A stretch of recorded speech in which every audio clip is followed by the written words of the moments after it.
ఎవరైతే ఔరంగజేబుని తమ నాయకుడిగా భావిస్తారో, ఔరంగజేబుని గొప్పవాడిగా భావిస్తారో, ఔరంగజేబుని నాయకుడిగా భావిస్తారో వాళ్ళకి మానసిక స్థిరత్వం లేనట్టు, మతి చాంచల్యం వచ్చినట్టు, వాళ్ళని మెంటల్ పేషెంట్లు అనటంలో అతిశయోక్తి ఏం లేదు.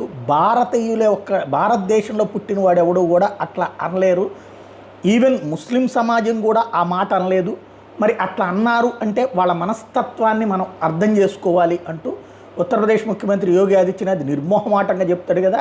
నేషనల్ మీడియా పక్కన రిపబ్లిక్ టీవీ, ఇండియా టుడే, కాంక్లేవ్లు ఇట్లాంటివి నడుపుతున్న సందర్భంలో నిర్మోహమాటంగా ఔరంగజేబు గురించి యోగి ఆదిత్యనాథ్ చెప్పుకొచ్చినటువంటి పాయింట్ అది.